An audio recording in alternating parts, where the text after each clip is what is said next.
Hola a todos, bienvenidos a un nuevo episodio especial del Vivo Podcast. Yo soy David, el saxofonista, y celebrando los 30 años del fanzine Run, hoy es el capítulo 4 y tengo el honor de contar con la presencia de Marcelo Marco Romero. Bienvenido a mi podcast, Marco.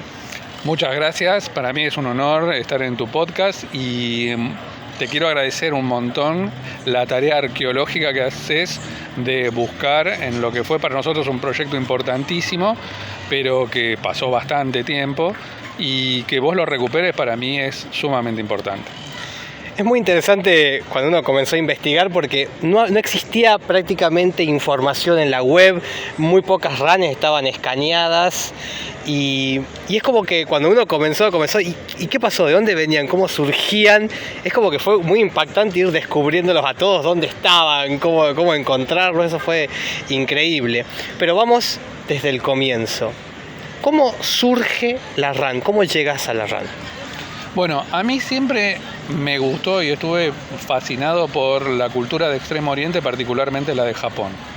A mí siempre me gustaron los shows tokusatsu, los shows de kaiju como Ultraman, como todas esas series de los 60 y los 70 que pasaban en la televisión cuando yo era chico, y todos los animes que pasaban por ahí. Entonces, investigando, tratando de ubicar material sobre eso, llegué alguna vez al Rayo Rojo, una librería en la Bond Street. En la galería Bond Street. Bueno, sigue existiendo, de hecho. Sí, sigue estando ahí, con un material hermoso, siempre tuvo, siempre inalcanzable. Siempre caro. Siempre carísimo. Y en una oportunidad alguien me refirió que allí había una persona que sabía mucho de anime y que tenía muchos ejemplares y libros y conocía del tema, y que lo podía encontrar en el Rayo Rojo. Entonces llegué un día a la Bond Street, entré al Rayo Rojo, y en esa época funcionaba un sótano donde estaba un personaje que ya lo habrán nombrado los chicos, y es Lee. La leyenda de Lee. O sea, básicamente ahí la génesis del robot se estaba gestando ya directamente. Sí, claro, Lee es el catalizador. Para mí es el elemento, que la persona catalizadora de lo que fue RAN después y de lo que fue el grupo de amigos que conformamos después, porque fue el que unió a todos. Es decir, todos coincidimos en el Rayo en algún momento, y todos conocíamos a Lee y ninguno se conocía entre sí. Entonces, de a poco, porque los medios no eran como venite que está tal persona y te podían avisar por WhatsApp, sino que era ir concertando encuentros con esas otras personas que están en la misma que vos. Entonces, la génesis fue ahí, para mí fue en el Rayo, en esa librería, y a través de Lee, que nos conocía por la comiquería en la que él trabajaba en esa librería en Rayo, y que nos conocía a todos. Pero hasta el momento nadie se conocía entre sí.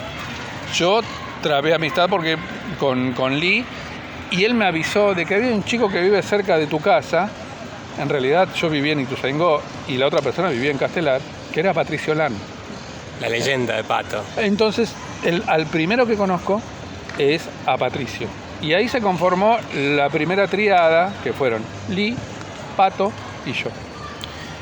¿Cuándo surge la idea de decir, bueno, vamos a hacer el fanzine? ¿Y de dónde surge el término RAN? Porque hay una explicación anterior a Robot Argentino Nippon, que es un acrónimo que surgió muy posteriormente. Claro. Queríamos encontrar, y creo la idea la trajo Pato, ambos, tanto Pato como yo. Estábamos acostumbrados a hacer revistas porque no sé si en otros lugares, pero en el oeste las escuelas secundarias tenían su medio interno, su revistita. Se hacía como comentó Pato en algún momento, con una máquina llamada mimeógrafos, que eran como una máquina, una porquería, que tenías que hacer un original y después mancharlo con tinta para reproducir las copias. Entonces estábamos acostumbrados a hacer ese tipo de revistas. Pato tenía un poco más de experiencia, y sobre todo queríamos un medio para volcar lo que nos gustaba, para charlar y escribir sobre lo que nos gustaba, sobre los animes que nos gustaban, sobre las películas que queríamos y demás. Entonces empezamos a planear una publicación, tratamos de ver cómo se podía hacer y después era necesario un nombre para ponerle. Lee venía de tener una banda punk, todos nos habían gustado las películas de Kurosawa y una de las que nos había gustado era Ran, que significa caos o algo similar en japonés. Y nos parecía un nombre adecuado. No era el mejor que teníamos ni nada por el estilo, pero no nos surgía otro y no nos decidíamos por uno mejor. Entonces quedó Ran, que al menos a 2/3 de la triada lo representaba por el lado de venir del punk y el caos, la anarquía y todo lo demás. Increíble. Y también cuando uno ojea ese primer número, hay como otros invitados también. Está el Cabo Platas, hay una nota de Orestein, o sea, fue como comenzando a surgir también el hecho de ya desde aquel momento que existan también otras personas que fueron aportando como colaboradores prácticamente. Sí, Gabriel Platas era amigo de Pato. Lo del mote de Cabo Platas le quedó por Robotech y por ese capítulo donde el almirante Hunter, que nadie vio nunca, tenía que volver en algún momento a la Tierra, y como Gabriel era fanático, ultra fanático de Robotech y de Macros, siempre pensamos que Gabriel iba a ser el último soldado que iba a quedar esperando al almirante Hunter, que no iba a llegar nunca. Y quedó como el Cabo Platas esperando al almirante. Y de ahí le quedó eso. Pobre Gabriel. Éramos bastante cínicos en esa época y nos gustaba hacerlo. Entonces le quedó ese mote, pobre, pero sí, teníamos colaboradores. Orestein, que nos prestaba las instalaciones para reunirnos ahí, pasarnos horas y horas en la librería, también colaboraba. Y de a poco se fue sumando a partir del primer número y a partir de la creación nos enteramos en el Harukiya, el correo glorioso de la RAN, empezamos a conectar con más gente que quería estar y quería prenderse al proyecto. También hay algo que destaco muchísimo de aquel primer número, y es que escribiste justamente a aprender todos los kanjis, los hiraganas chiquititos, o sea, es toda una hoja, y debe ser la primera vez en una publicación sobre manga y anime, que bueno, el robot es la primera, pero debe ser de las primeras veces así fuera de la comunidad japonesa de aquellos momentos que se comienza a hablar, a decir, quiero aprender japonés, ¿no? Eso es un detalle no menor, y eso sería también interesante que cuentes cómo llegás a querer tanto el idioma también, porque esto nos lleva a todo, ¿no? No claro. Solamente el arte, sino también los idiomas, como que toda la cultura está convergiendo. Bueno, eso es por lo que te decía antes, que a mí me fascinaba todo lo que era la cultura de Extremo Oriente y la de Japón en particular. Eso me llevó a conectarme con gente de la colectividad japonesa de mi barrio, generalmente eran tintoreros, que trabajaban en el barrio en el que vivía, y que me señalaron que cerca o más o menos cerca de donde vivía había un club de residentes japoneses donde se enseñaba el idioma. Me acerqué, llegué y me metí en uno de los cursos. Estuve 2 años y pico estudiando ahí, y después me pareció interesante volcarlo en la RAN, porque muchas cosas de las que encontrabas, los títulos los encontrabas en katakana, los encontrabas de alguna forma, y entonces hiragana y katakana, que era lo que había aprendido hasta el momento, me pareció interesante volcarlo para que la gente que leía supiera que lo aprendiera y supiera leer algo de eso, que era lo que a mí me gustaba hacer. Después descubrí que en muchas publicaciones de otros lados era lo común, así que en el otakismo nos movían lo mismo, los mismos motores, porque de repente en un Animag o en otras revistas encontrabas secciones dedicadas al idioma. Entonces, para aprender algo, para aprender frases por el estilo. Y eso me pareció bueno para volcarlo ahí en la revista. Y más impresionante, y a la vez pionero en la difusión también del idioma, fuera de lo que serían los lugares más clásicos de alguien que quiere ir a aprender el idioma, no, sino en un fanzine sobre manga y anime. Eso es un detalle, wow, que a mí no me dejó de sorprender. La primera vez que lo vi me quedé choqueado, ¿viste? Digo, wow. Sí, en esa época había en la tele un programa que se llamaba, no sé qué era el nombre del personaje que lo daba, English Method. Onda, el David English Method, algo así. Bueno, entonces nosotros lo que creamos fue el RAN Nihongo Method, en vez de English Nihongo, el RAN Nihongo Method, aprende japonés. Fácil. Nah, descomunal.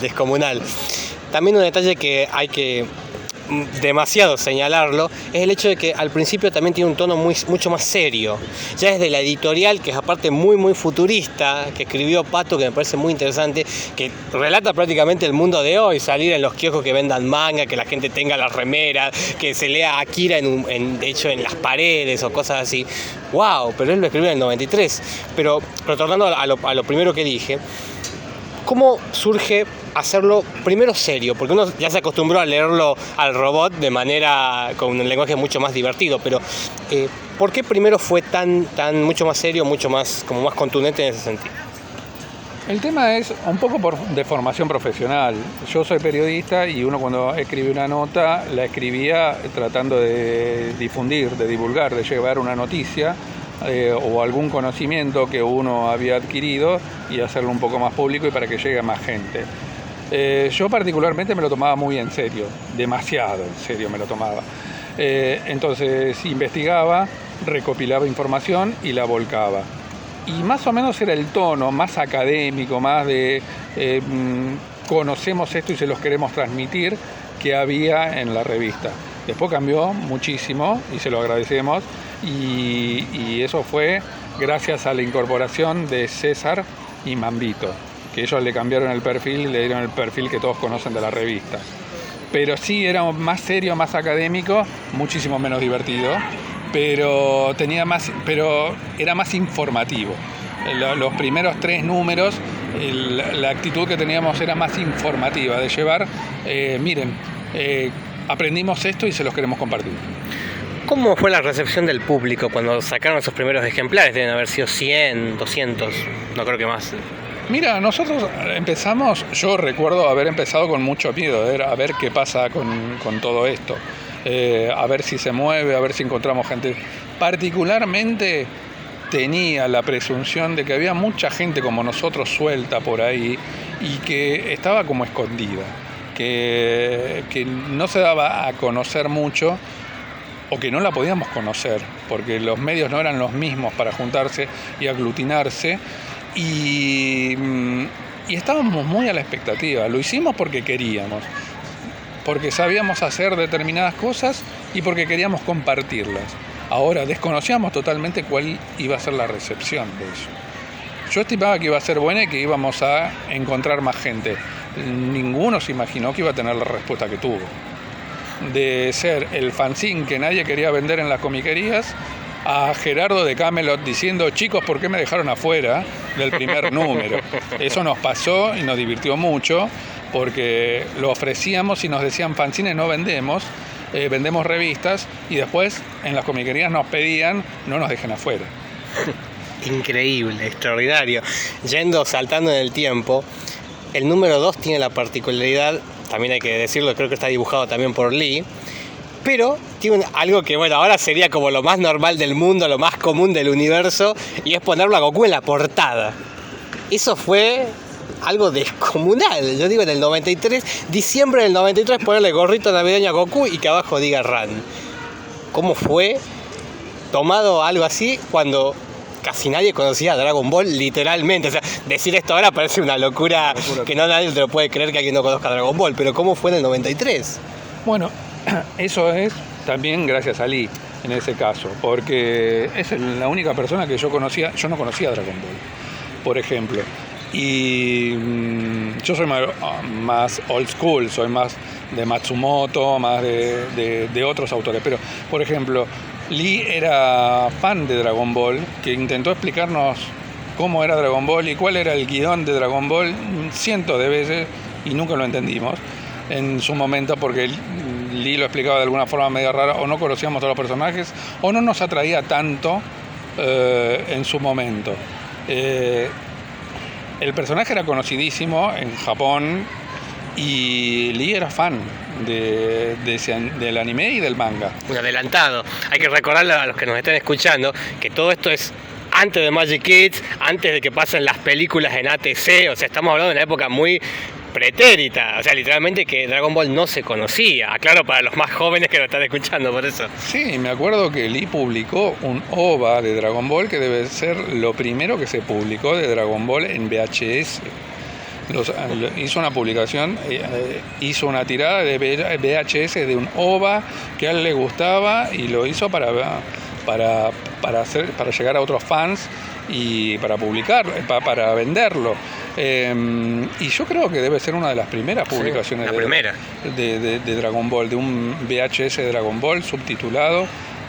Acá, obviamente todo pirata. Sí, fansub, bueno. Sí, fansub, ¿viste? Pero sí, era raro porque no era un anime muy conocido. Y nadie se esperaba que después, 30 años después, siga habiendo generaciones que sean fanáticas de Dragon Ball y de Dragon Ball Z. Para mí es apasionante ver que siguen creciendo generaciones de otakus y sigue habiendo fanáticos de Dragon Ball.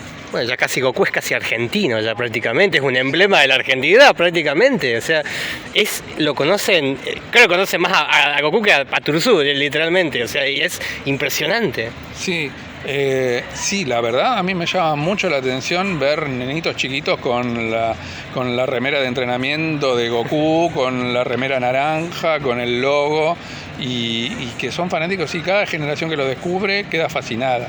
A mí me llama la atención y en esa época me acuerdo que la primera nota que salió en la RAN era como un cuadro sinóptico de dónde venía, de qué planeta venía Goku, a dónde había llegado, qué le había pasado y alguna otra cosa más, pero no teníamos demasiada, al menos nosotros, Silly, demasiada información sobre ese anime. Extraordinario. Y yendo ahora a la RAN 3, que comienza a utilizarse una frasecita que era ultra fanzine con Ultraman en la portada, también estaría comenzando a entrar el correo, que fue tan importante, y quién escribiría César. ¿Cómo fue la carta de César y Mambo? Porque ya estaríamos llegando al número que ellos se suman a la RAN. El correo de RAN siempre fue una maravilla, porque nos llegaban, lo que publicábamos era lo que nos parecía lo mejorcito o lo más atractivo, pero teníamos muchas más cartas que llegaban. Nos llegaban por distintos medios. Nosotros teníamos gente, amigos y amigas que eran locutores de radio, por ejemplo de FM Hit, una radio muy conocida sí, claro, Fonito y todas esas cosas y demás. Teníamos locutoras conocidas que nos hacían el favor de chiviarnos la revista, la aparición de cada número entre programa y programa. Cuando hablaban de revistas y demás, decían, chicos, nos llegó un nuevo número de RAN, y eso hacía que por ahí algunas de las cartas le llegaban a las locutoras, pero en realidad estaban dirigidas a RAN. Y después las locutoras nos hacían llegar las cartas a nosotros. Teníamos gente que era docente y tenía alumnos que eran otakus, que le hacían dibujos de manga y esta gente le decía, vos sabés que hay una revista, que esto, que el otro, y les referenciaban RAN y después terminaban escribiendo y las cartas nos llegaban a través de las docentes. Es decir, eso es impresionante. Había canales de comunicación con la RAN que eran los más insospechados. Y una de esas cartas fue la de César, que nos divirtió muchísimo. Nos parecía, se traslucía en la carta que tenía un conocimiento mucho mayor y un abordaje de las cosas diferente a la de otras cartas, que nos hizo decir a Pato y al resto, decir, tenemos que encontrar a esta persona porque nos parece súper interesante todo lo que puede llegar a aportar, lo que está aportando desde una carta, así que tenemos que conocerlo porque esta persona vale la pena conocerla, como todos los demás de RAN, pero esta en particular teníamos curiosidad por saber quién era. Lo mismo nos pasó con Mambo, cuando mandó la carta a Mambito. Mambito nos hizo matar de risa con una carta que era genial, que a veces no entendíamos qué quería poner, pero también se traslucía que había algo más, un plus que tenía esta gente y que iba a aportar algo más al grupo y queríamos conocerlo, porque toda esa gente era muy interesante.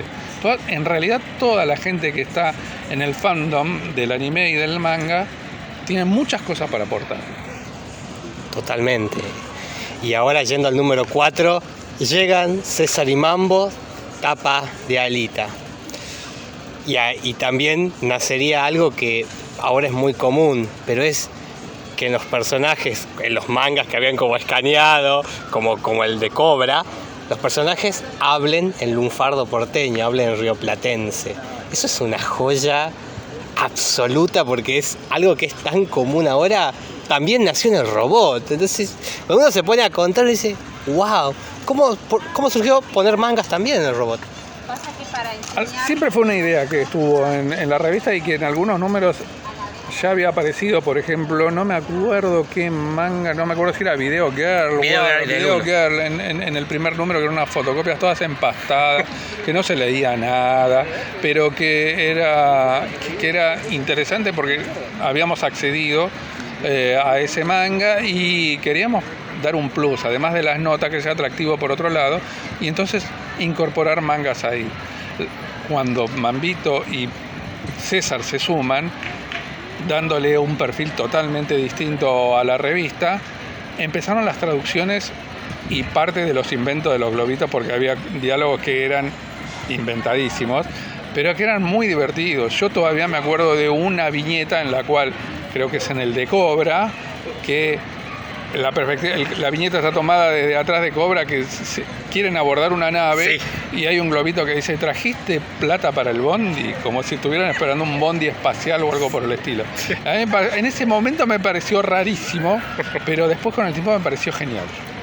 Bueno, el de Cobra también tiene otro chiste muy interno, pero cuando le preguntan a Cobra qué sueño le gustaría tener, él dice Adagio Atlántico, y es justamente uno de los primeros mangas argentinos de historia que también está en la RAN. Entonces digo, wow, sí, es un chiste re interno, pero era tenía chiste, que ver, ¿no? Era un chiste interno y también me parece que es un guiño a quien hacía Adagio Atlántico, que obvio, fue uno de los primeros seguidores de la revista, Sergio Castro, y que nos encontrábamos justamente en el Parque Rivadavia, en esas sesiones interminables de domingo a la mañana, y que terminábamos a las 6 de la tarde de hablar de anime, de manga, y de juntarnos en algún rincón, en alguna hamburguesería ya desaparecida, a charlar todo el tiempo de lo que nos gustaba: el anime, el manga y las películas japonesas.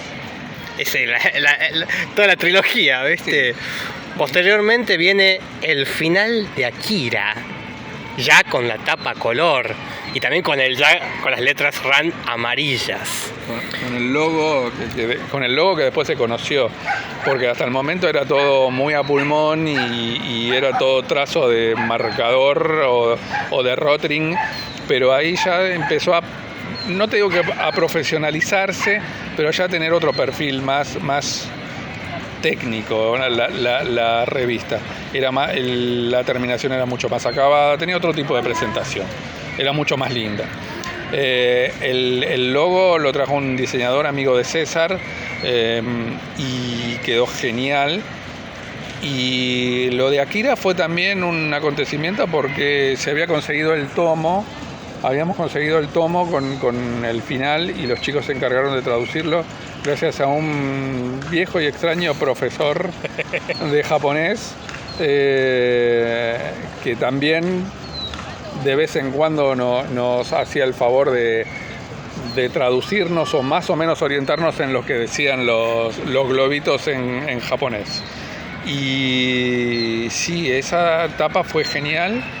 Y Akira fue un acontecimiento dentro del anime en todo Occidente, y en Argentina no se quedó atrás, y nos parecía bárbaro publicar eso.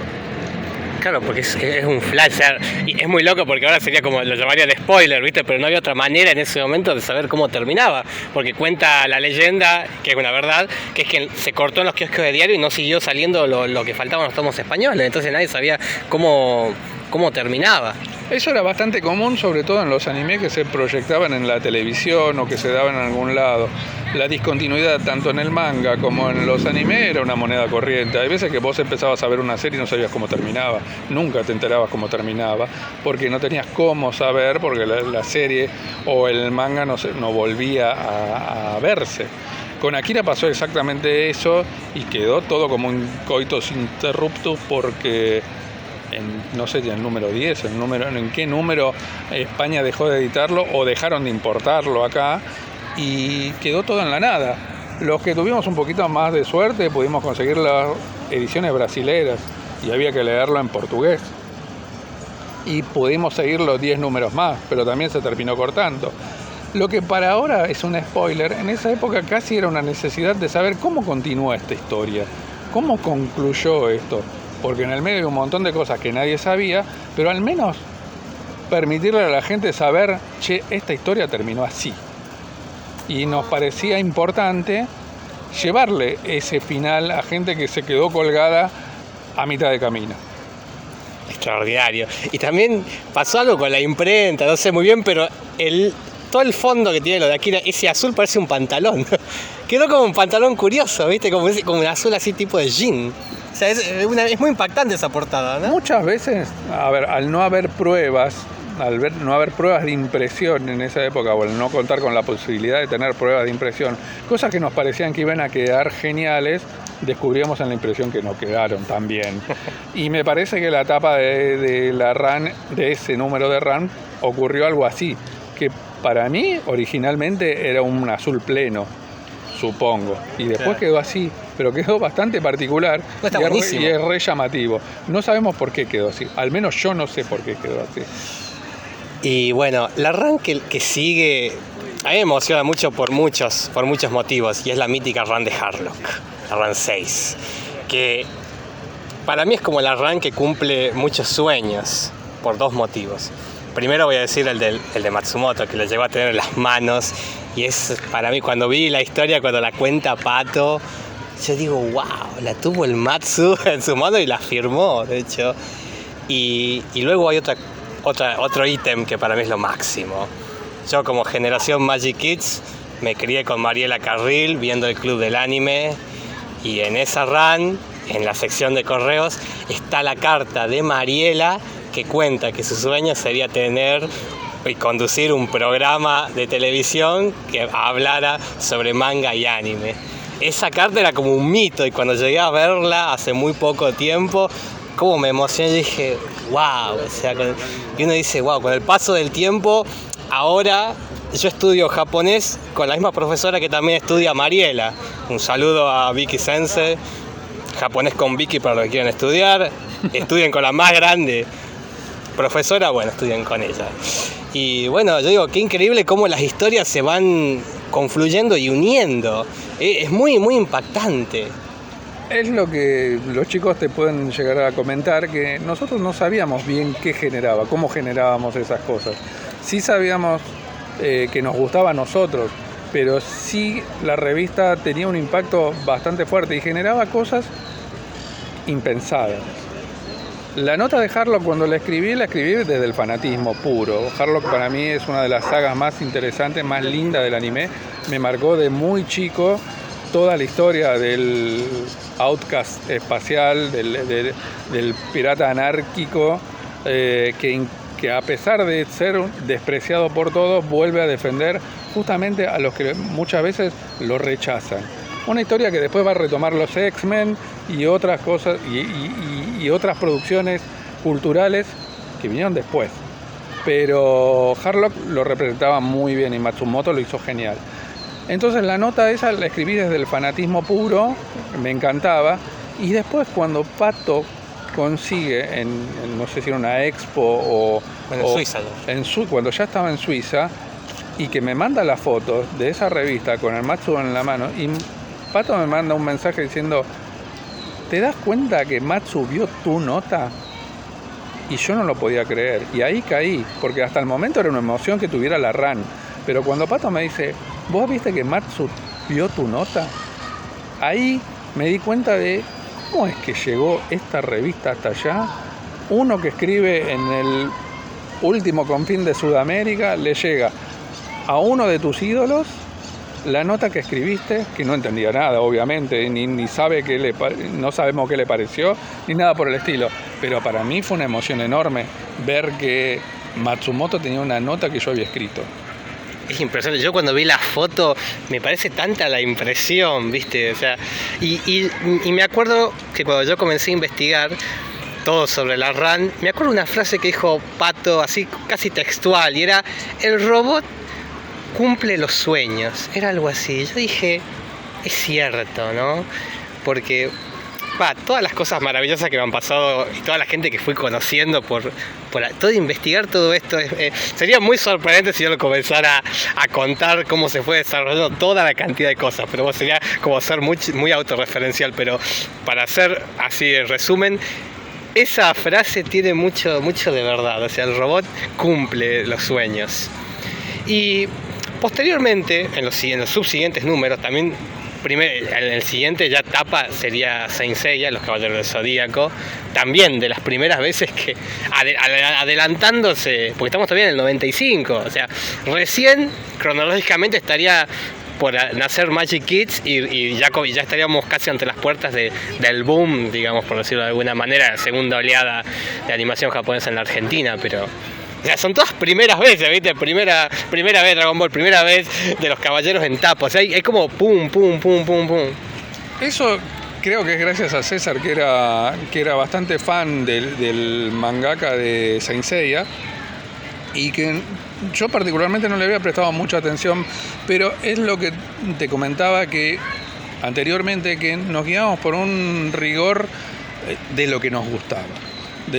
No íbamos nunca tuvimos una visión comercial ni nada por el estilo. De vez en cuando acertábamos en algo, en el gusto popular, pero en realidad era lo que nos gustaba a nosotros, qué nos había gustado, qué nos había parecido atractivo, qué anime nos había movilizado.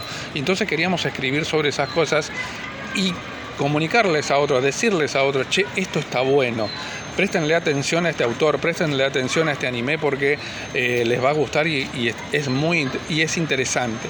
César aportaba desde sus autores favoritos, como cualquiera de nosotros, y César creo que trajo a Saint Seiya, a Ran, diciendo, che, prestémosle atención a esto que está bueno. Después hizo notas sobre BTX, lo que siguió. La misma también... A BTX, que me reía muchísimo por cómo encaraba la descripción de los capítulos, César. Y Saint Seiya sí, también fue una de las primeras revistas fanzine que se empezó a hablar de animes como eso. Es muy impactante. Y bueno, siguiendo con la cronología, vendrían un par de números y también pondrían a Gundam en cerca del número 10, por ahí, 9, 10. Estaría Gundam y estaría Sailor Moon, y también con un título muy curioso, muy gracioso, que pusieron a Gundam por un lado, Sailor Moon, y le ponen abajo a castigarse del nombre de la luna. Entonces ese humor es tremendo. Después lo copiarían todo lo que vinieron después, pero fueron wow, o sea, poniendo en broma así tan en portada ya, o sea, eso es wow.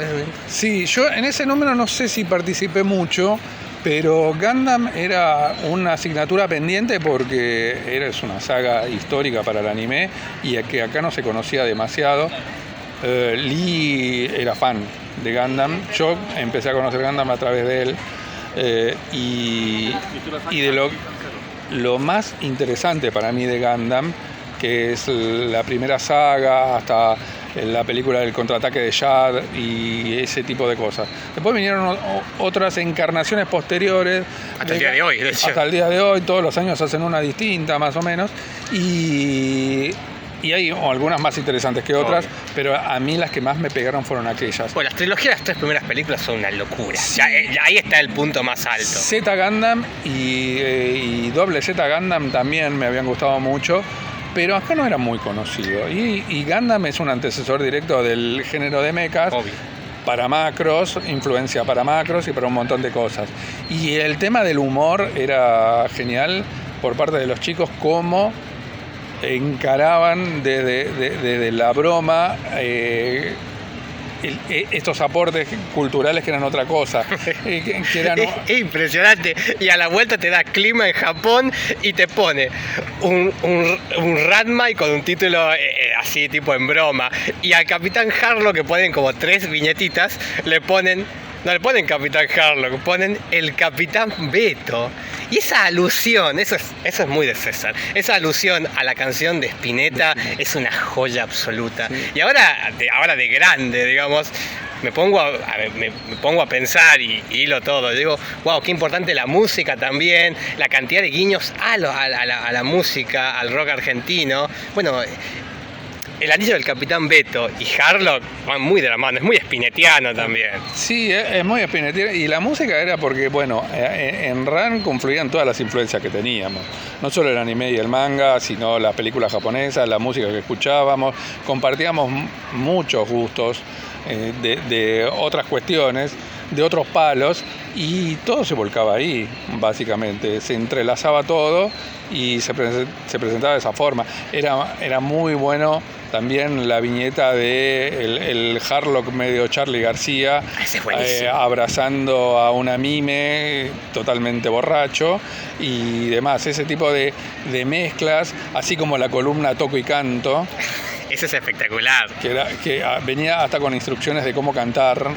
Me acuerdo del tema de Marco, del anime Marco, que en un momento empieza el estribillo y creo que fue Mambito, que le puso gritando como loco, como una indicación de cómo había que cantar la canción. Y después había una también que era Mecha Turbo Lover o algo por el estilo, que era una referencia a un tema de Judas Priest. No, y eso está lleno. Había uno que decía la frase, Chokusoka, acabemos con los malos que me quiero emborrachar, y decía abajo. O le pusieron a Marco, le pusieron la del mono. Así, la del mono. Y comenzaba diciendo mi mono famélico, ¿no? Eso es mortal. Sí, que porque nadie entendía qué decía la canción. Mi mono Amelio, sí. mi mono no sé qué cosa. Entonces cada uno cantaba como podía y ponía lo que le parecía gracioso. Entonces el mono famélico fue genial. Y sí, y esa sección era muy divertida porque también los chicos desde la gráfica le daban rienda suelta a un Pat Labor vestido de hair metal, de glam metal de los 80, que también me pareció un hallazgo, que era para hacer una remera. Sí, no, hay más falda tech que le pusieron Harukino. Eso es muy César. Eso es muy César, pero era genial. Hay muchos hallazgos del diseño y de lo que generaron tanto César como Mambo, que realmente eran para hacerse una remera. Hay muchísimos. Hay como un quiebre también para mí, ya cuando pasa a ser revista, por decirlo de una manera, y ya empieza como robot argentino nipón, y es la etapa de Misato, que ya directamente la revista parece una New Type, ¿no? Ya con esa tapa así. O sea, cuando uno ve cómo fue la evolución y llegar a esa portada, es como que ya es muy impactante, ya es revista. Sí, para nosotros, para mí en particular, fue un punto importantísimo llegar a esa calidad de impresión. Esto es gracias a Pato y a los chicos que se esforzaban un montón desde el tema del diseño a la compaginación. Yo sentía que mi rol era escribir y investigar cosas y aportar cosas desde otro lado. Los chicos eran muy hábiles, le dedicaban muchísimo tiempo a cada diseño, a cada layer de las cosas. César era un obsesivo de hasta que no le quedaba como él quería, los dibujos no terminaba y se pasaban noches enteras haciendo la gráfica de las notas. Quedaban hermosas. Y les ponían un empeño tremendo. Y el llegar a esa calidad de impresión es mérito de César, de Pato y de Mambo, que le pusieron toda la garra posible para que saliera ese número, que fue uno de los mejores. Para mí fue uno de los mejores. Y al revés, con una tecnología que no es como ahora, que podés hacer la fotito, copiar y pegar, no, Corel 1 y la cipera que para la Mac, y esa ya una imagen pesaba muchísimo, era una tecnología todavía muy arcaica. Sí, los discos, los métodos de almacenamiento eran muy limitados. Tenías discos de 3,5 y como mucho tenías una cipera de 100 megas. Como máximo, una cipera era como un cassette que metías en una cajita y grababas ahí, pero eran 100 megas y era un hallazgo. Era tener zips, era caro, pero al mismo tiempo era un hallazgo tecnológico, un progreso tecnológico tremendo, tener 100 megas de capacidad para grabar. Y sin embargo, a veces que había que tener varios zips, porque la minuciosidad que le ponían los chicos para el diseño generaba unos archivos pesadísimos y que después había que reproducirlos para hacer los monos de impresión, y de todo eso se encargaban los chicos, que tenían un talento increíble para eso, con unas herramientas absolutamente rudimentarias. Eso es muy admirable, es impresionante. Y empieza una serie como muy importante de tapas con Evangelion. ¿Cómo fue ver Evangelion? ¿Cómo fue el impacto? Porque la tapa de Misato, la tapa de Eva, y de hecho el final de la run, o sea, la última run, literalmente hay una Rey Ayanami. O sea, impactó Evangelion. Evangelion para mí es uno de los últimos anime que me impactaron y me movilizaron mucho. A mí particularmente, y creo que a mucha gente también, me interesa lo que tiene varias aristas de interpretación. No que me digan un guión determinado y que las cosas son así y entonces se presenta una historia lineal que va. Me gustan una space opera como a cualquiera, como un Harlock, como un Yamato, como cualquier otro anime que tenga una historia lineal, un Gundam, por ejemplo. Pero cuando aparece Sadamoto primero y Hideaki Anno con el anime de Evangelion, a mí me parece que es uno de los últimos que te da esa posibilidad de reinterpretación, que te da carta blanca para interpretar un montón de cosas y abordarlo de distintas formas. Impresionarnos impresionó a todos, desde lo gráfico hasta el contenido, hasta la simbología, desde las referencias bíblicas hasta las referencias de la cábala hebrea. La cantidad de información que tenía Evangelion no la tenía otro anime en ese momento, y la calidad de imagen y lo fuerte que eran las imágenes desde Los Ángeles a los personajes era muy, muy marcadora en esa época. Te marcaba mucho. Después vinieron cosas más gore y demás, pero esos contenidos no los volví a ver en otro anime. Sí, nos marcó muchísimo y queríamos que hubiera nota, que estuviera en tapa, y los chicos lo abordaron de forma genial. Las notas de Evangelion son impresionantes. Y llegando ya al final del robot, centrándome en el que es el último número, que esa es la joyita máxima, esa Rey Ayanami dibujada por César, impecable, y una tapa flip que si la das vuelta está el otro gran anime de fines del siglo XX, Cowboy Bebop. Cowboy Bebop también para mí y para todos nosotros en RAN, era un anime impresionante, desde el título, la referencia al bebop, al jazz, al free jazz y demás, era una referencia muy particular. El anime era genial, los personajes eran fantásticos, y por el otro lado seguíamos enganchados con Evangelion y las diversas interpretaciones que le podíamos dar. Creo que inclusive en la anterior, donde aparece Misato, se hacía la pregunta de quién mató a Kashi. ¿Quién mató a Kashi? Que aún hoy se la están haciendo la pregunta. Y que nunca la respondimos. No. Nadie sabía quién lo mató, tenemos distintas interpretaciones, pero eso era lo divertido también. Hacer un gancho de algo y después nos olvidábamos de que había que explicar lo que habíamos puesto en tapa. Y nos enganchábamos con otra cosa, en otro eje del artículo, y lo que habíamos propuesto en la tapa nunca lo habíamos respondido. Pero sí, Cowboy Bebop fue genial, y esa etapa, si bien es el final de RAN, fue también maravilloso hacer ese tipo de cosas de animes que nos gustaban a nosotros y que después terminó gustándole a mucha gente. Claro, porque hay que recordar que esa portada, estamos hablando ya de fines del año 99. Faltaría un poco para que lo transmita Locomotion ya a nivel nacional, digamos, para toda la Argentina, y ahí realmente ya sería el boom. Y es curioso porque atraviesa todos los periodos la RAN, o sea, desde el periodo más primigenio y termina literalmente en el boom de la segunda oleada japonesa en Argentina. Termina con Magic Kids, con uno de los ratings más grandes de Argentina, de todos los canales, algo que es impresionante. El 99 es el pico, superando los canales de deportes, cosas así que son descomunales. Locomotion llegando con toda la forma más experimental, o sea, terminó en un momento pico. Y eso es descomunal. Nadie se esperaba que... Era un deseo, como hacía referencia al editorial de la primera RAN, donde se presenta un futuro que ahora es el presente común. Es lo normal. Es lo normal, es el mainstream, pero en esa época era dificilísimo de imaginar.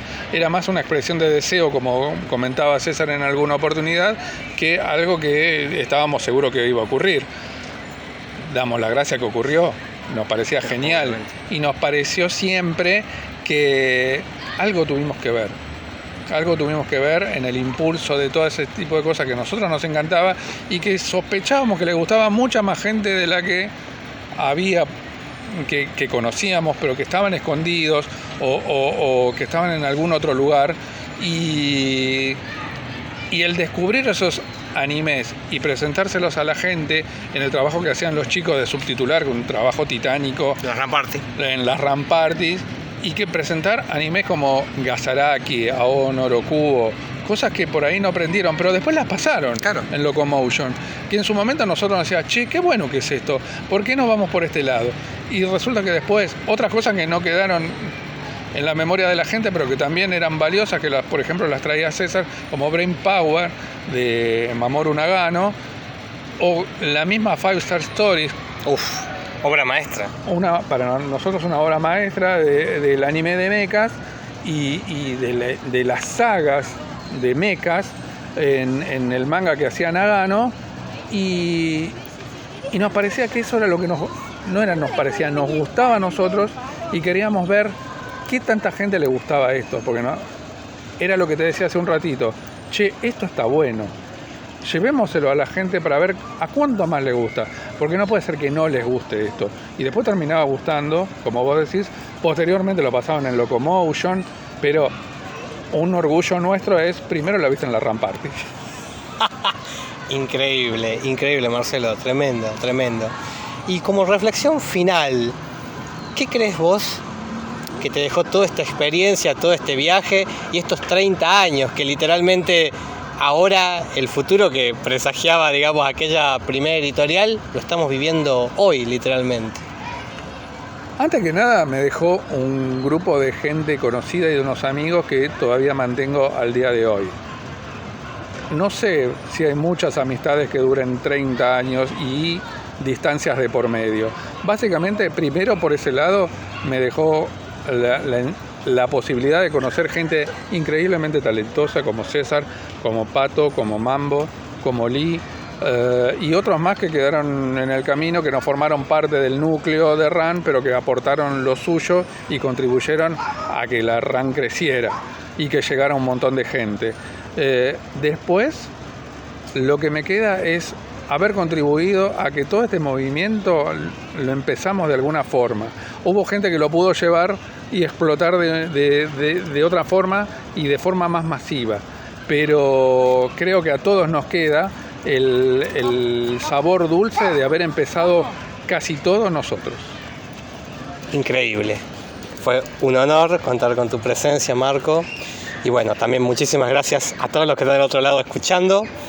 Yo soy David, el saxofonista. Este es el Vivo Podcast. Pueden escucharlo en Spotify, en Apple Music y también en YouTube. Y bueno, capítulo 4, pero sigue. Y ya se van a sorprender con el próximo invitado. Les mando un saludo a todos. Chao.